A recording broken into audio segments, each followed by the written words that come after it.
Ang bilis sumingil ng BIR sa amin ng ano, ng tax. Ito lang March para bang, hindi kayo nagbayad ng January to March. Sabi ko bakit? May show ba ako ng January to March? Patunayan mo, bago ka tumawag sa akin. Hindi nang tumatawag. Oo! Sabi ko, grabe yung BIR makasingil ng ano, akala mo, kailan ba ako tumakbo sa taxes? I pay on time and I have my own accountant. Parang sa loob ko lang, ang lakas ng loob ninyong sumingil ng taxes sa amin. Ninanakaw nyo din lang pala. Alright, magandang araw po sa atin lahat mga kababayan. Kita niyo po no, karamihan po sa ating mga kababayan ay talagang nagrereklamo na.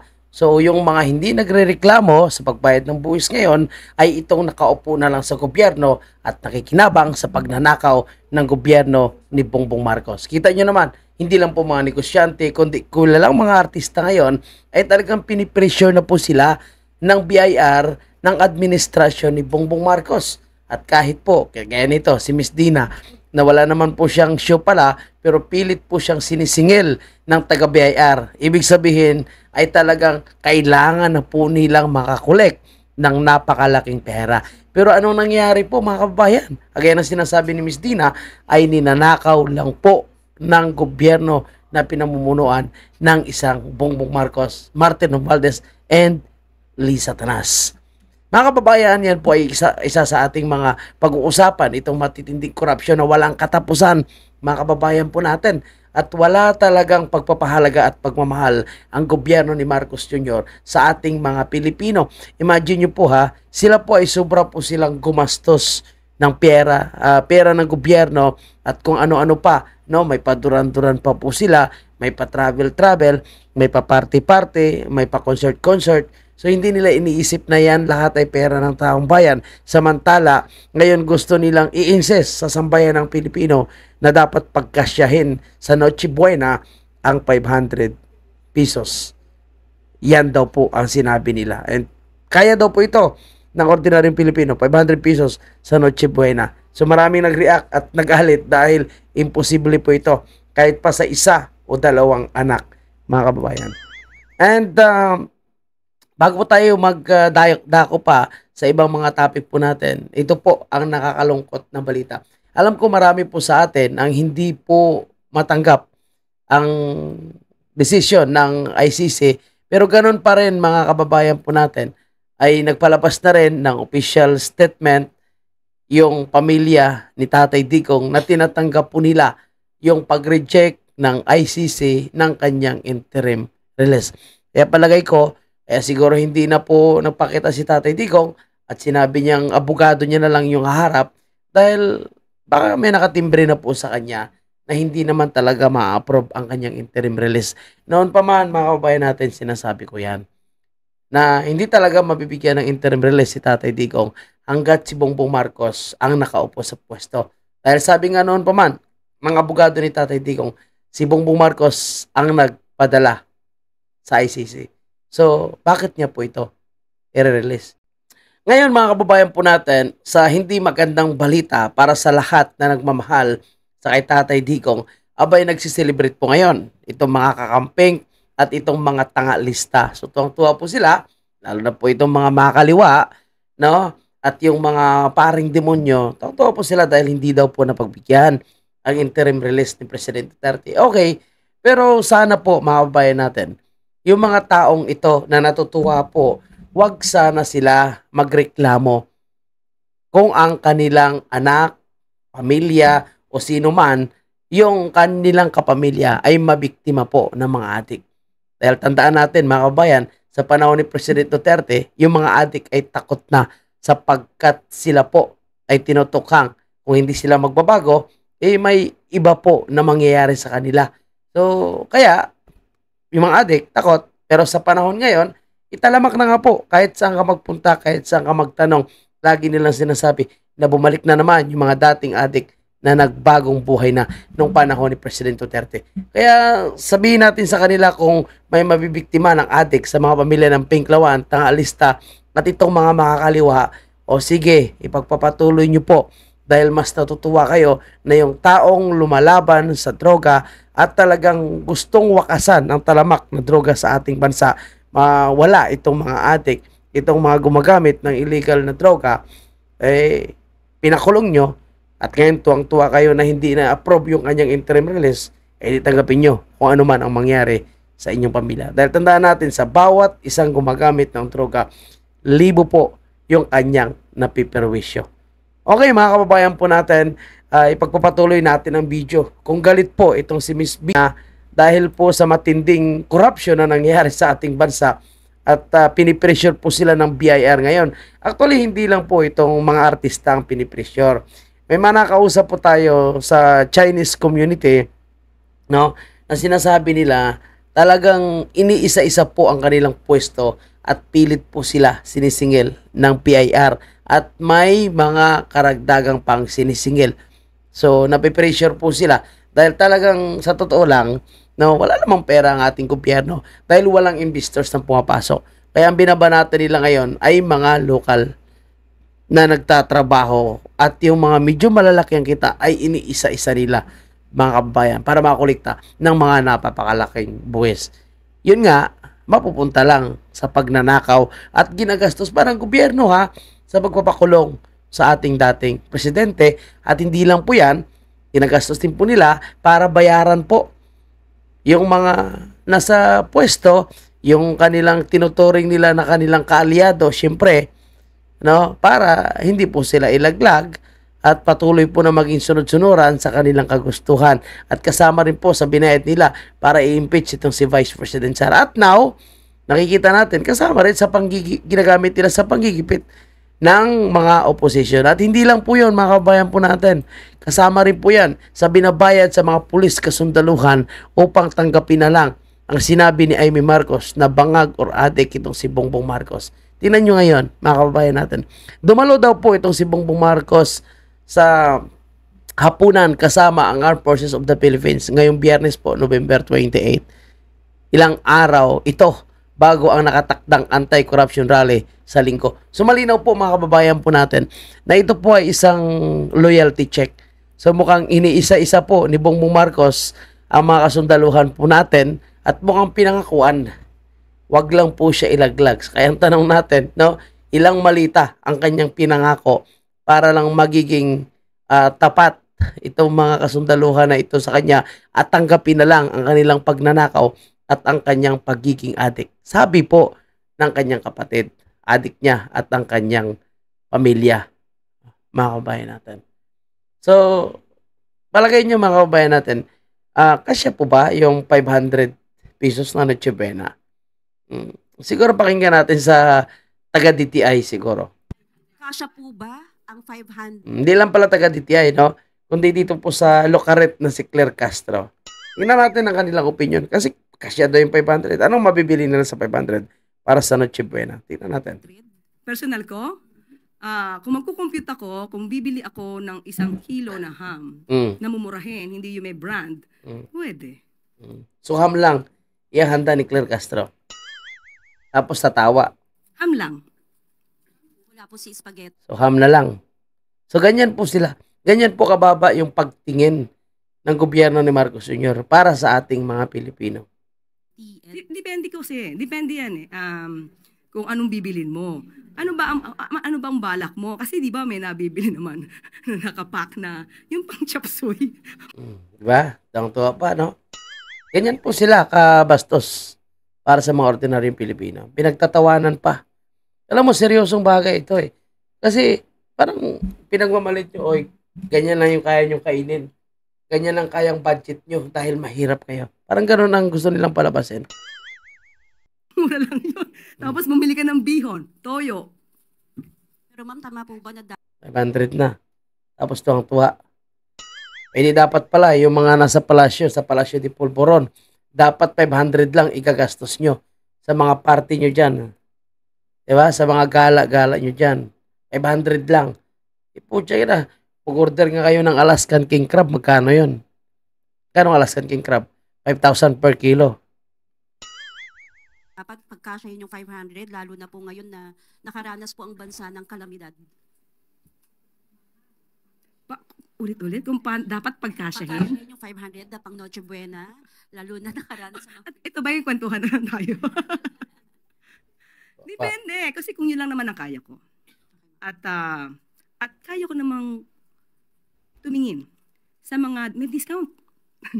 May mga grocery stores na may discount. Pag malapit na yung, let's say, 3 months na dapat mabenta na ito lahat, depende po yan si diskarte. But still, sabi ko, hindi po ako sasagot in behalf of DTI dahil magkakaroon po sila ng kanilang press briefing.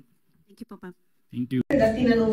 So, kalukuhan mga kababayan po natin. Kaya ang sabi ng ating mga kababayan, saan po ba nakakabili si Claire Castro? Saan po ba nakakabili ang DTI ng items or groceries para kasya po yung 500 pang Noche Buena? Kasi ang sabi ng ating mga kababayan, okay, doon tayo bibili kung saan po sila bumibili ng Noche Buena. Talagang sapat na mayroon tayo pang Noche Buena sa halagang 500 pesos. Sige, pakinggan natin ito mga kababayan. At actually may mga na-discover po tayo dito po sa DTI Secretary, no? Na mukhang mayroon ding depekto ito na mukhang dapat po siya isama sa hair follicle ni Bongbong Marcos. Bakit ko nasabi yan? Panoorin yung video ito, mga kabayan natin. Kasya na ba po ang 500 pesos? Then I said, yes, kasya ng 500 pesos. But it depends on the number of the family members. Kasi usually, ang family members na kasya itong 500 is mom, dad, and 2 children. Social pa, mom, dad, and 2 children. So, 4. So, tingnan natin, no? Kung 4 kayo sa pamilya nyo, kayo, mga mayayaman kayo, 4 kayo o 8 kayo, so dapat 1,000 lang gagastusin nyo, ha? Dapat ipapakita nyo po sa aming mga Pilipino na kaya nyong gumastos ng 1,000 sa 8 miyembro ng pamilya. Kasi 4 daw po is kasya yung 500. Sabi ng DTI. So, what if kung yung pamilya nyo is 8 kayo. So, ibig sabihin 1,000. Sige nga, pakita nyo sa amin yan. And kaya nasabi ko mga kabayan po natin na mukhang kailangan po, ayan, tingnan nyo po, ha? Mukhang kailangan magpa-hair follicle din po ang sekretary ng DTI dahil matindi rin po yung pagngingiwi ng kanyang bibig. Bunganga, ayan o. Naglalak po. Nakita nyo po yun mga kabayan po natin, ha? Naglalak po ang tindi ng paglalak. Ayan o. Ng kanyang bunganga. Nadadala ako mga kababayan natin. So, kasi mga ganitong klaseng kalukuhan, no? Nai-insist lang sa ating mga ordinaryong Pilipino. Alam nyo, addict lang yung nakakaisip nito. Yung mga nagtitrip lang, para lang may masabi, mima lang. May masabi lang, no? At ipagmamayabang pa po nila. Parang nangyari din ito sa 25 or 26 piso kada kain. So, equivalent I think, no? 73 or 74 piso per day ang kayang kainin ng isang ordinaryong tao. 26. Yun natin, no? Nag-trending din yun ang usapin. So, ganito po sila mag-isip, mga kabayan po natin. Ganyan po kababa yung pagtingin nila sa ordinaryong Pilipino. Kaya sila kayang gumastos ng ganyan. Hindi ko alam kung pagkasya nila yung 500, baka 500, di ba? Isang ulam lang yun sa kanila. Dahil ganyan po sila, no? Kagalante, itong mga nakaupo sa gobyerno. Ang daming pera Ang dami nila nakukuliktang buwis Ha? So, parang baliwala lang sa kanila na ilusta yan kasi pera naman po ng taong bayan. No? Wala po silang pagpapahalaga sa totoo lang sa ordinaryong Pilipino. At ang kanilang ginagawang pagnanakaw, korupsyon, ay pilit nilang pinaparatang kay Vice President Sara, pinaparatang sa mga Duterte. Pero sa totoo, sila yung tunay na korap at sila po yung tunay na magnanakaw. Diba?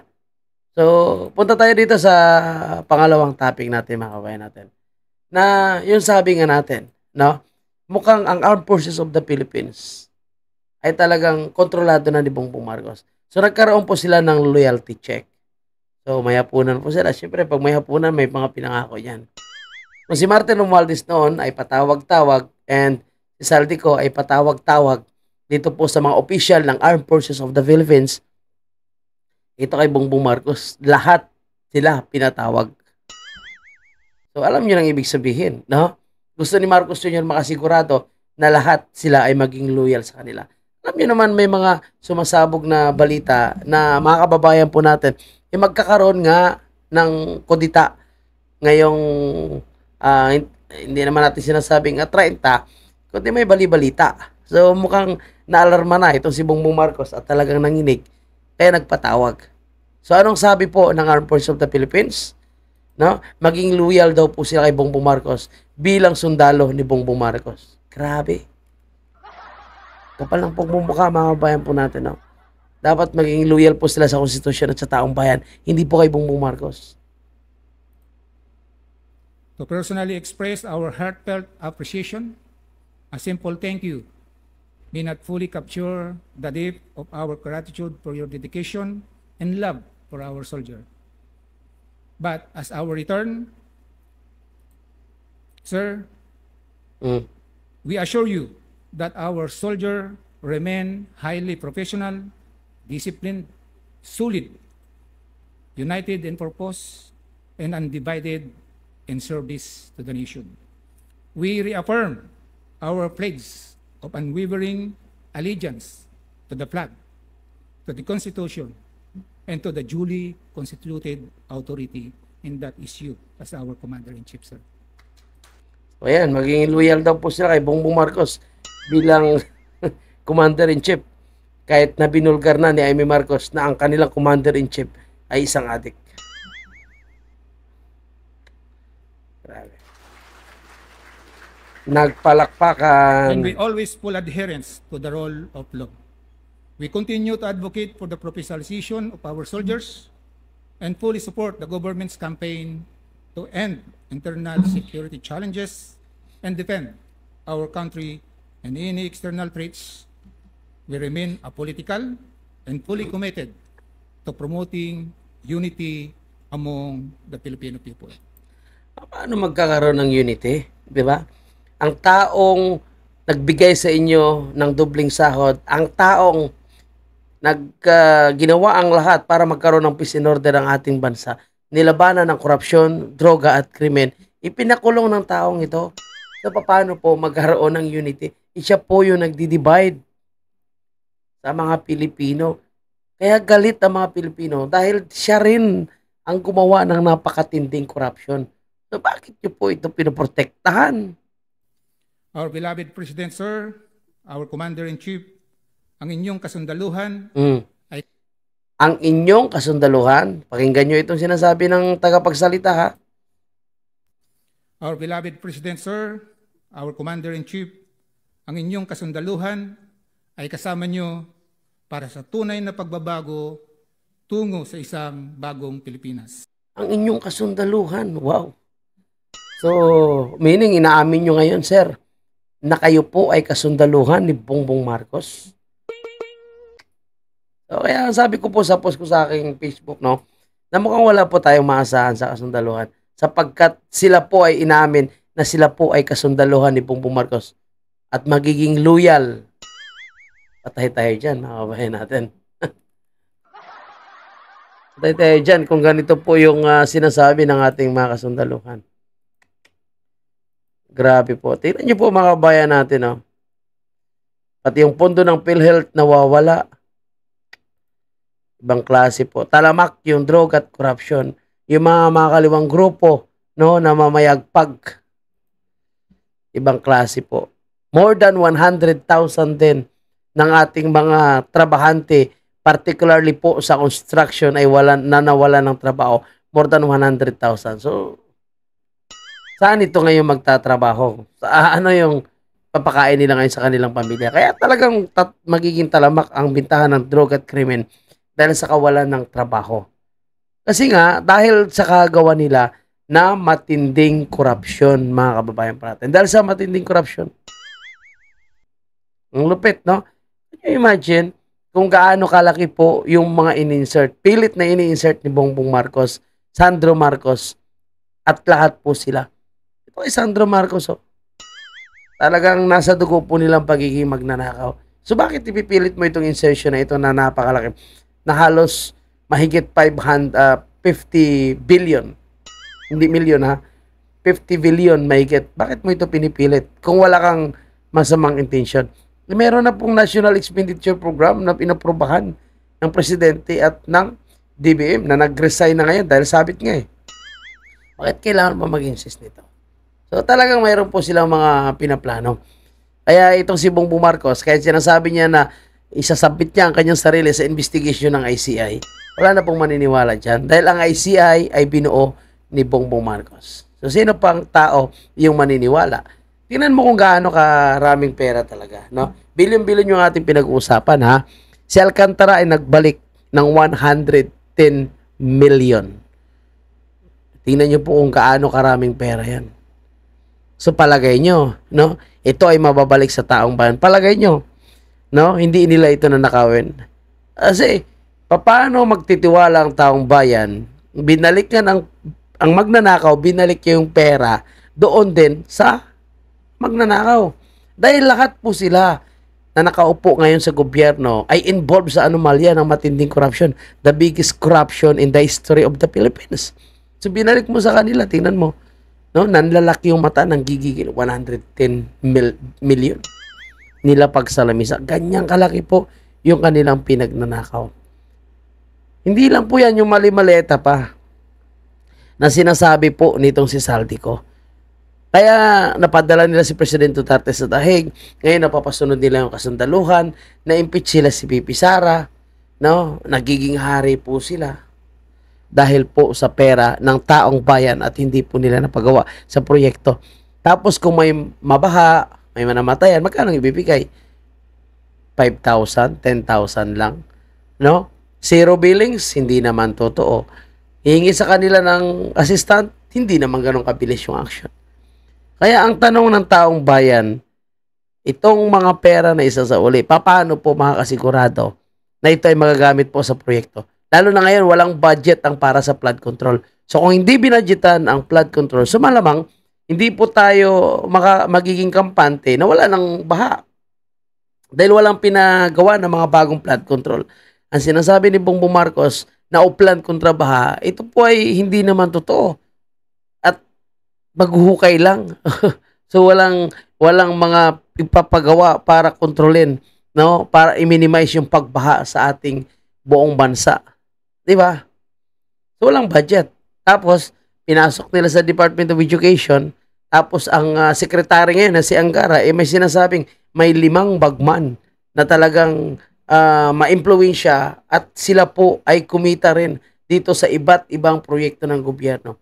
From DICT, Department of Education, flood control, lahat po sila ay kumukuha ng kickback. At tandaan po natin, si Secretary Angara ay dating chairman ng Committee on Appropriation. At siya rin ang kasama sa nag-approve sa pagbawas sa budget ng Office of the Vice President. Pero itong mga insertion, mga flood control, hinayaan po nila dahil sila ay nakikinabang. Daming pera, no? Kaya dapat bitay po yung parusa ng mga taong ito. So, tapos na po yung interim release sa Tatay Digong at yun nga, hindi na-aprobahan. So, itong mga involved nito, kagaya nito si Pangandaman. Kaya dapat itong si Pangandaman, kung siya ay kakasuhan, dapat sabihin niya na rin yung totoo. Dapat itong si Pangandaman bilang isang babae, kung siya ay isang matino na babae, dapat manindigan po siya. Lalo na kung ilalaglag siya, dapat sabihin niya na po yung totoo na nagre-release lang po siya ng pera dahil sa utos ng kanyang boss. Dapat ganun ang sasabihin niya. Kasi ako naniniwala na hindi po ito tatanggalin kung malinis po sila. So, para ma-eliminate itong mga bulok, no, na pwedeng no, magiging rason na sila ay mabibisto, edi tanggalin na muna nila. Kaya Pangandaman, magsalita ka na. No? Mahiya ka po sa iyong kapwang mga Muslim. Magsalita ka na. Okay? So, patuloy natin ang video ito. Kasi sabi ko nga, no, nagkaroon ng loyalty check and then na-discovery po na si Browner ay may sariling condominium building. Ang lupit. Tapos, syempre, anong palusot? Sa pinsan ko yan. Lumang tugtugin yan. Yung sa pinsan, sa kapatid ko yan, sa asawa ko yan, sa pamilya namin yan. Lumang tugtugin yan, Browner. Lalo na, nakita ng aming dalawang mata kung paano ka kinausap ni Martin Romualdez and Saldico. At kung paano kayo pinatawag, and same thing ngayon sa ginawang pagpapatawag ni Bongbong Marcos. Muli, welcome. May mga fake news katulad yung sa akin mismo. Meron no? mo kayong Bronner Bronner Condominium, Okay. yes. Browner Condominium, fake news. Gano'n naman talaga. Ang sa mga flood control nga, di ba? Yung kasama nila ay umami na.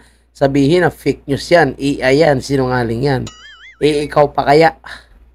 Aaminin mo ba yan? Hindi ko nga aaminin mo, parang pinukpok mo yung baril mo sa ulo mo, di ba, Browner? Talagang i-deny mo po yan. At sino naman ang tanga na alam niya na nasa gobyerno siya, ipapangalan sa kanya yung mga condominium unit na yan sa kanya mismo. Hindi mabibisto siya. At alam mo, itong mga lumalabas na intelligence, no? Kagaya nito, si Browner, matalino nga po siya. Pero syempre, may mga tao ring magaling mag-imbestiga at mag-check ng kanilang background. Oh, di ba? So, Browner, grabe, no? Ito pala yung party mo. Kaya talagang himod puwet ka kay Bongbong Marcos. Imagine mo, nakapagpatayo ka ba naman ng 2 condominium unit? Wow, sana all na lang tayo mga kabayan natin. Let's clarify that, sir. Yes, thank you, Pinky, for that, for giving me this opportunity. I would like to put on record na hindi po sa akin yun. Yung Bronner Condominium na yun. In fact, it belongs to my cousins at pinaghirapan nila yung Pinaghirapan po ng taong bayan. yung condominium na yon. Alam mo, lahat ng mga pagmamayari nitong mga politiko, pagmamayari ng taong bayan yan, lalo na po yung pinagnanakaw nila, pagmamayari ng taong bayan yan. Kasi nga, galing sa taong bayan ng pera, hindi naman na pinagtrabuhan eh. Ang sahod nila, oo, para sa kanila yan. Talagang sa kanila. Pero yung ninakaw nila, sa taong bayan yan. Eh, dapat mabawi yan. Dapat magkaroon ng matinding investigation para ma-check talaga, no? Yung pagiging credible na mga sinasabi ni Browner. Pero sa ngayon, wala po tayong aasahan. Dahil kakampi nila lahat ng nasa ahensya ng gobyerno. Lahat po, wala po tayong mapupuntahan ngayon. No? President sa kanila, PNP, Armed Forces, Ombudsman, Sandigan Bayan, DOJ, Supreme Court, nagdududa pa tayo minsan. At wala pong taxpayers money na pumasok doon, ano. Sure lang ha. Pinaghirapan nila. And sabi nga You never nila, invested, you never No. gave any money? no, Okay. no. It's really there. Hindi mo mapaamin yan. Alam mo, sundalo yan eh. Sana yan sa training. It owns, I mean, my cousins own that. And in fact, sabi nga nila, if we wanted to hide it, then we could have named the condominiums another name, like maybe Sunrise Condominiums. Siyempre, Browner, wag mo na kayong pangaralan dyan. No? But they're proud of it. They're proud of the accomplishments that they did. They worked hard for it. Oh, pera ng taong bayan yan. And sana mahinto na ito kasi kawawa naman yun po yung mga nakatira doon. Kawawa daw po yung nakatira doon. Eh, paano yung taong bayan na inyong ninanakawan? Hindi po kayo maawa. Diba? So, again, mga kababayan po natin, kayo na pong bahala mag-decision, no? Kung maniniwala po ba kayo sa sinasabi ni Browner.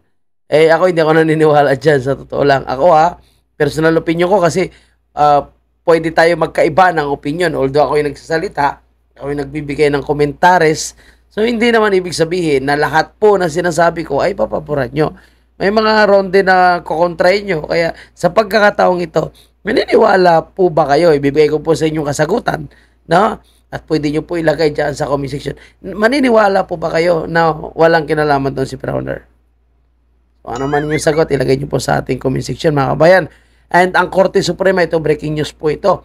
Ang Korte Suprema ay kumilos na at hinihingan po ng 30 days para sumagot itong mga complainant sa i-file na habeas corpus na petisyon ni President Duterte sa Supreme Court. So, syempre, yung mga nandyan, kasama dyan yung mga alipores na umaresto kay President Duterte, si Pretore, Remulla, no, si Anyo, Bongbong Marcos. Si Bongbong Marcos, I think, mayroon ata siyang immunity. So, immunity kahit di siya sumagot. Si Lacanilaw, yun. Okay, mga kabayan po natin, na ipagpapatuloy natin ang video ha. Ito, matindi po ito. Yung ambassador ng France sinasabi na hindi po pupunta yung mga Pranse sa ating bansa. Hindi po sila nag-invest dahil takot po sila sa matinding korupsyon na nangyayari sa ating bansa. Hindi na po yan mga Duterte supporters ha. Baka sabihin nyo, Duterte supporters lang ang galit at nagsasabing korap si Bongbong Marcos o korap ang kanyang gobyerno. So galing na mismo sa mga dayuhan, ambassador ng France ang nagsabi na mismo. Panoorin natin, pakinggan. For French companies, the situation here in the Philippines is important for our French companies, those present in the country and those who would like to invest in the country. And I would like to mention it also because I want to praise the initiative taken by the Nordic Chamber of Commerce, followed by the other European Chambers of Commerce, to raise attention on this situation, particularly concerning the Bureau of Internal Revenue. I know it might not sound very French Gala, I apologize for that. But this initiative has maybe proven to be successful because lately, in the past few days, we heard that the Filipino government, upon the initiative of the newly appointed Secretary of Finance, Federico, decided to suspend controls of the Bureau of Internal Revenues. So it's a good signal, and a signal that we want really to support. And I'm here also to say that the French government wants to partner with the Philippines. So, ayan po mga kabayan po natin, sinasabi ng France ambassador na hindi po pupunta yung kanilang mga kababayan sa Pilipinas dahil sa takot po na ang matinding korupsyon na nangyayari po sa ating bansa. Ayan po, BBM ha, at sa lahat na bangag supporters, hindi po Duterte supporters yung nagsasalita, kundi mga dayuhan na mismo. And pakinggan naman natin si Juliana. Katulad yan kay Auntie Claire. Kung naalala nyo, o kung napanood nyo, pinagalitan pa ako ni Auntie Claire. Sabi niya, who are you? Anjo Eliana, who are you? Nasaktan ako noon, hindi para sa akin. Nasaktan ako para sa maliliit na tao. Kasi kung ako may pangalan na, at kayo sa Malacanang, ang spokesperson mo, sinasabing, sino ka? Ibig sabihin, pati yung maliliit na tao, wala kayong pakialam. Ibig sabihin, pag may maliit na taong kumatok dyan sa Malacanang, hindi nyo papapasukin dahil, sino kayo? Umalis kayo dito? Ganun ba? Mr. President, ang ano nyo? Patakaran nyo? Grabe po, mga kababayan po natin. So, ganyan po talaga katindi yung tingin nila sa taong bayan. Napaka baba. At sinabi ko nga, no, na pagkasyahin daw po ng ordinaryong Pilipino ang 500 sa kanilang Noche Buena. Hindi ganyan din po dapat kagawin nila. Diba? So, dapat 500 lang din ang gagasusin ng mga supporter ni Bangag at ng nasa palasyo sa kanilang Noche Buena. 500 every 4 person. Yan ang sinasabi ng DTI. At tingnan mo kung gaano po sila kadesperado na pabayarin ng buwis ang lahat na ordinaryong Pilipino. Talagang tinatawagan nila, talagang pwesto talaga yung kanilang pag-check. Patunay na talagang walang pera ang gobyerno dahil walang investors na pumapasok. At marami pa sa ating mga kababayan ngayon ang walang trabaho. 100,000 workers related po sa construction ang nawala ng trabaho. Dahil sa ginagawang pagnanakaw ng gobyerno ni Marcos Sr. Kaya dapat magalit na kayo. Dapat lumabas po kayo. Makaisa po kayo sa rally ng panawagan ng Save the Philippines Coalition na mag-resign na po itong si Bongbong Marcos. So yan na po yung ating update mga kababayan. Maraming salamat sa inyong walang sawang pagsusuporta. God bless. Mabuhay po ang bansang Pilipinas.